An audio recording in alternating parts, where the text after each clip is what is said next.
रहमानी से, जिनकी शेरी आवाज़ सुनने का शरफ हमें खाल खाल ही हासिल होता है, लिहाजा उनकी मौजूदगी इस महफिल को ख़ास बनाती है। मुख्तलिफ अदबी मौज़ूआत पर आपके ढेरों मज़ामीन और किताबें क़ारीन के इल्म फ़हम में बरसों से इजाफ़ा कर रही हैं।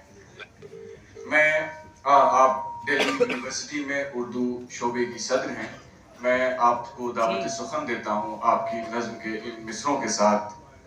जवान बेटों के बुरीदा जिस्मों, माँओं बहनों बेटियों की सरबरहना लाशों, खाक में नीम पैवस्ता मासूम चेहरों, बेनूर आँखों, सर्द पेशानियों के दरमियान खड़े ये लहूलुहान मंजर देखते हो और जीते हो। प्रोफेसर नजमा रहमानी। बहुत शुक्रिया आतिफ। मैं बाकायदा शायरी नहीं करती हूँ, कभी कभी कुछ जी चाहता है कुछ कहने का, कह के जब अपने लफ्जों को देखती हूँ तो सोचती हूँ ये नज्म है क्या। तो मैं नहीं जानती जो मैं कहती हूँ वो नज्म है या नहीं, मगर मैं ये जानती हूँ जो मैं कहती हूँ वो मेरा सच होता है।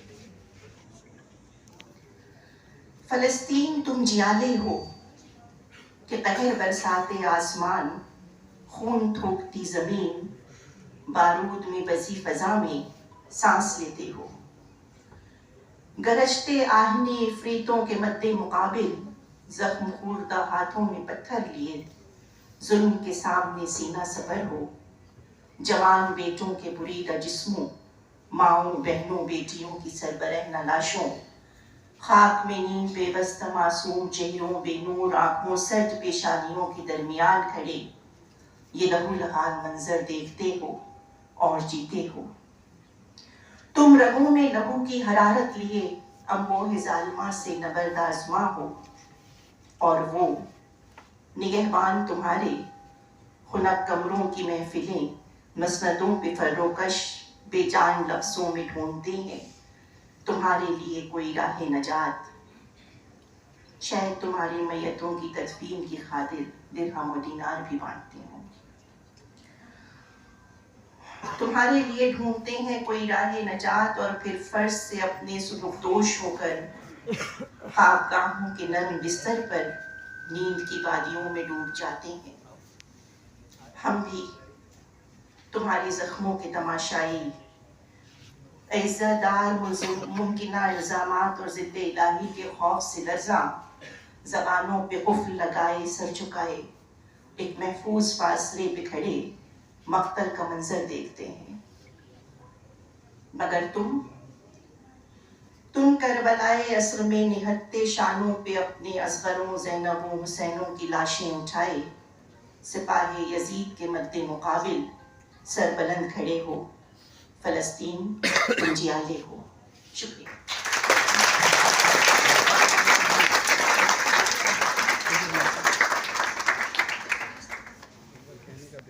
बहुत शुक्रिया मैम, और बहुत शुक्रिया आप सामीन का कि आपने प्रोफेसर नजमा रहमानी को उस संजीदगी और इन्हिमाक से सुना। और हम प्रयोगशाला के बाहर आ गए। मैं किसी काम में बिजी था जब मैंने उससे कहा कैच यू लेटर। मैं किसी काम में बिजी था जब मैंने उससे कहा catch you later. You can't catch मी, उसने कहा catch me if you can. मैंने सुना काम अधूरा छोड़कर मैं उसकी तलाश में निकल पड़ा।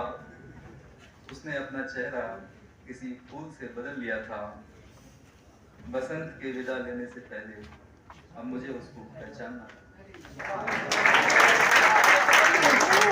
ये पुरानी किताब है जिसमें मैंने कुछ उस माहौल की कविताएं आपको सुनाई।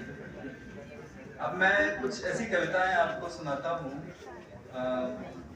देखिए ऐसा है ना, जो शुरू में फैज साहब के यहाँ भी है कि इश्क और इनकलाब सब कुछ इसी के बीच में है।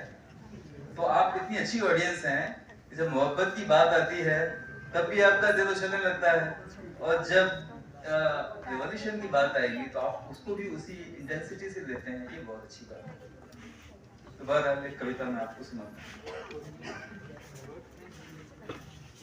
दो अजनबी। मैं अपने दरवाजे पर खड़ा था, तुम अपने दरवाजे पर। हमारे बीच कोई राजमार्ग नहीं था, एक पतली सी सड़क थी जिसे बड़ी सरलता से पार कर सकते थे हम दोनों। लेकिन न कभी तुमने ऐसा किया न मैंने।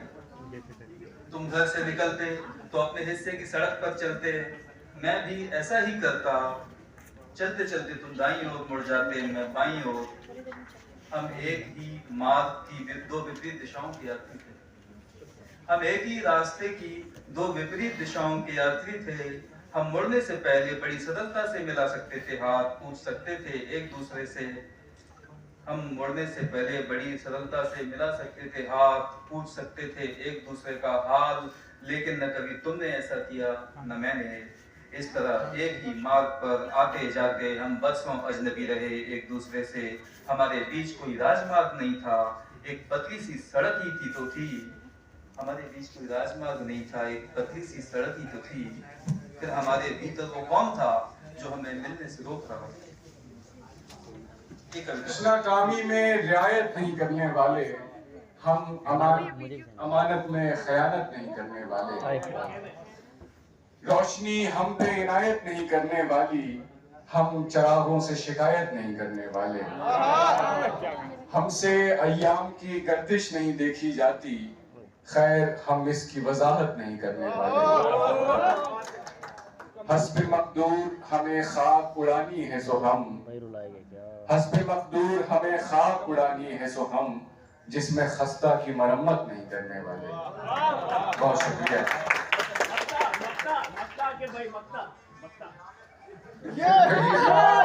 फिर वही ख्वाब वही जिद, नहीं आतिफ साबिर, हम उसूलों से बगावत नहीं करेंगे।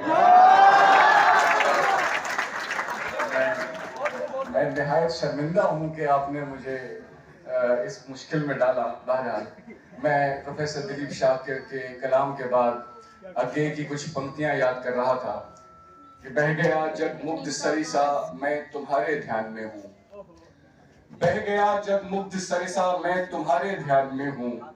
तुम विमुख हो किंतु मैंने कब कहा उन्मुख रहो तुम, साधना है सहस नैना बस कहीं सम्मुख रहो तुम। विमुख उन्मुख से परे भी तत्व की तल्लीनता है, लीन हूं मैं तत्व मैं हूं, अचिर चिर निर्वाण में हूं मैं तुम्हारे ध्यान में। हाजरीन, इन पंक्तियों का स्मरण करते हुए अर्ज मुझे आपसे ये करना है कि यहाँ से आगे का सफर एक नाज़िम के तौर पर मेरे लिए बेहद मुश्किल है। ये वो पड़ाव है जहाँ बोलने में जबान झिझकती है और लफ्ज लड़खड़ाते हैं, इसलिए कि आप मोहब्बत और अदब से सरशार होकर जल्द अज जल्द हमदन गोश हो जाना चाहते हैं। हाजरीन, मैं उन शख्सियतों के हुजूर पहुंच रहा हूं जिन्होंने हमारी महफिल में शामिल होकर इसकी शान में चौगुना इजाफा किया है। इस क्रम में मैं सर्वप्रथम आग्रह कर रहा हूं प्रोफेसर चंद्रदेव यादव जी से, जो जामिया मिलिया इस्लामिया में हिंदी भाषा और साहित्य के विभागाध्यक्ष हैं। आपके 3 काव्य संग्रह गाँवनामा, पिता का शोक गीत और माटी के लोकगीत के नामों से प्रकाशित हो चुके हैं। इसके अलावा आलोचना के क्षेत्र में भी आपकी विभिन्न किताबें पाठकों के सामने आई हैं। भोजपुरी में आपके योगदान के लिए आपको उत्तर प्रदेश हिंदी संस्थान द्वारा भोजपुरी सेवी पुरस्कार से सम्मानित किया गया है। मैं आपसे निवेदन करता हूं कि अपनी रचनाएं साझा करें आप ही की इन पंक्तियों के साथ। आव कुछ ऐसन करी कि बचल रहे फूल, घर आ हरियरी, लइकन का किलकारी, नदी का धार, अमानुष का प्यार।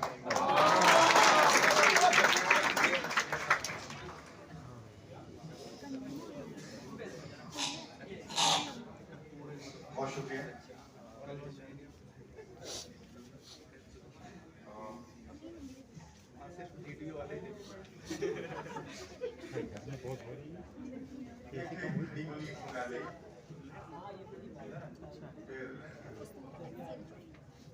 पहले कुछ दोहा।